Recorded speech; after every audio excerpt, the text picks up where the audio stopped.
Asal-usul Desa Bunder, Susukan, Cirebon.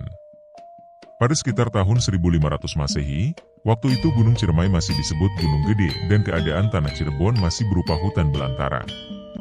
Gunung Gede ini dijadikan tempat sidang para wali dalam mengatur siasat menyebarkan agama Islam. Tempat sidang itu oleh orang Cirebon disebut tempat mencarman, yaitu dari asal kata carem yang artinya musyawarah.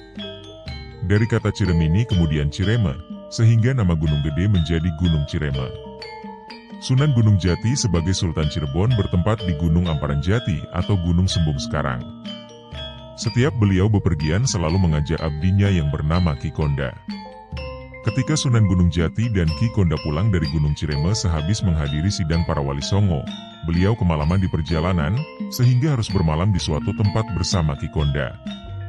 Ketika Sunan Gunung Jati dan Ki Konda mengerjakan sholat malam, sayup-sayup terdengar suara tangisan bayi.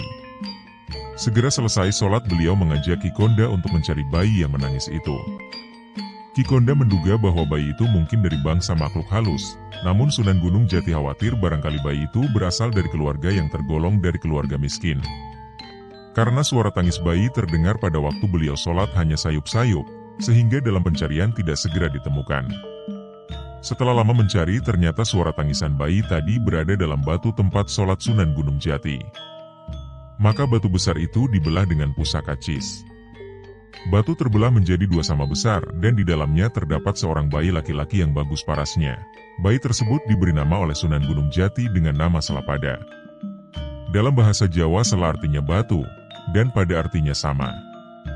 Adapun tempat batu tadi disebut Blok Batu Lawang, sedangkan padukuhannya dinamakan Padukuhan Watu Belah, yang maknanya watu artinya batu, dan belah artinya terbelah.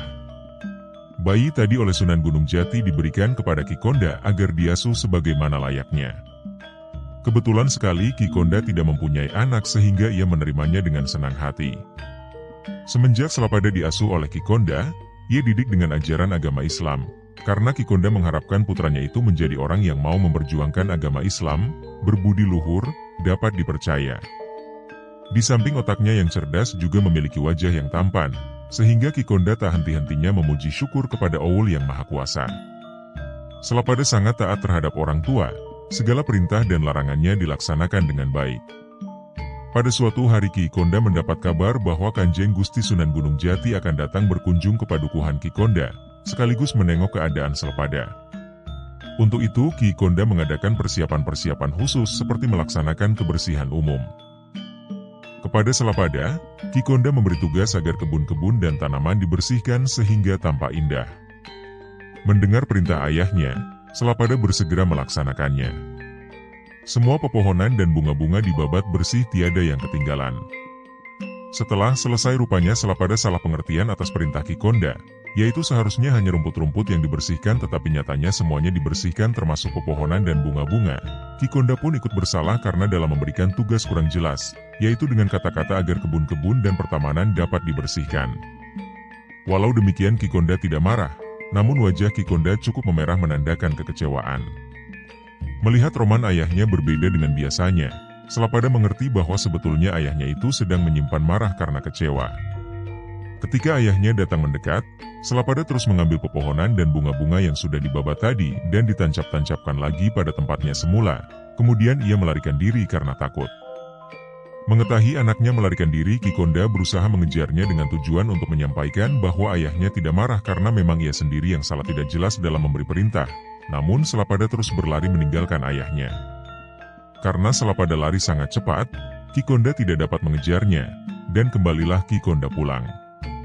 Sesampainya di rumah bukan main kagetnya Ki Konda melihat tanaman yang baru saja ditancap-tancapkan itu telah tumbuh kembali, terus bersemi. Karena penasaran, keesokan harinya Ki Konda berangkat lagi untuk mencari anaknya. Pada waktu Ki Konda sedang berjalan beliau melihat seorang anak sedang melekanting. Melekanting dalam bahasa Indonesia artinya melompat dari dalam tanah. Selanjutnya tempat tersebut plekatingan. Di tempat ini Ki Konda sarean atau sare yang berarti tiduran dalam bahasa Indonesia, sehingga tempat itu dikenal dengan sebutan Buyut Sar. Ki Konda dilanda rasa penasaran tiada henti sebelum menemukan kembali anaknya. Keesokan hari lagi-lagi berangkat untuk mencari anak yang disayanginya. Tetapi sebagaimana hari-hari yang lalu, pada hari itu juga Kikonda tetap tidak bertemu dengan Salapada. Perjalanan Salapada yang sudah 3 hari meninggalkan ayahnya dengan tanpa tujuan itu hanya menurutkan langkah kakinya. Siang malam terus berjalan tidak mengenal lelah serta tidak makan dan minum. Hatinya sedih karena telah membuat kecewa orang tuanya yang selama ini telah mengasuh dan membimbingnya dengan kasih sayang. Selama berjalan selalu ingat kepada nasihat orang tuanya, sehingga ia berjanji dalam hatinya bahwa dia akan berbuat kebaikan serta mengerjakan ajaran-ajaran agama Islam. Akhirnya Salapada sampai di suatu perkampungan, ia beristirahat untuk melepaskan letih dan lelahnya. Di kampung itu Salapada berkenalan dengan seorang wanita bernama Nyi Juanti. Hatinya merasa senang karena dapat berkenalan dengannya. Bahkan ketika ia menyampaikan perasaan tresno atau senang, maka kampung itu oleh Salapada diberi nama Kampung Luiseneng. Lalu Salapada mohon diri kepada Nyi Juanti untuk melanjutkan perjalanan, dan ia berjanji akan kembali ke kampung itu untuk memperistri Nyi Juanti. Dalam perjalanan pengembarannya, Salapada membawa misi menyebarkan ajaran agama Islam ke berbagai desa yang dilalui seperti Desa Heuleut, Watubelah, Luiseneng, hingga sampai ke daerah sebelah barat yaitu sekitar tepi Kali Cikeruh, terus ke utara bagian daerah Indramayu yaitu Desa Junti, Balongan, terus berputar ke selatan sampai ke Penawar Jati yang sekarang tempat itu diberi nama Jatipura. Di Penawar Jati ini Salapada mengembangkan siar agama Islam yang mendapat sambutan sangat menggembirakan dari penduduk setempat. Teringat akan Nyi Juanti maka Salapada berangkat ke Kampung Luiseneng. Nyi Juanti dipersunting dan diboyong ke Penawar Jati. Salapada terus membuat padukuhan di sebelah selatan Penawar Jati. Di tempat itu Salapada memiliki banyak santri. Untuk mengenang masa pengembaraannya, dari Padepokan arah timur Salapada pergi menuju ke selatan, lalu memutar ke barat terus ke utara sehingga sampai ke tempat asal. Oleh karena itu pengembaraannya boleh dikatakan seperti cakra manggilingan berputar melingkar atau dalam bahasa Jawa wis tepung gelang. Maka dari istilah ini padukuhan itu disebut bunder, yaitu karena penggambarannya tepung gelang, sedangkan bentuk gelang itu bunder yang artinya bulat.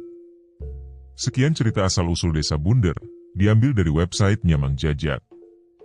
Terima kasih telah menyimak, tonton cerita asal-usul desa sekitar Cirebon lainnya.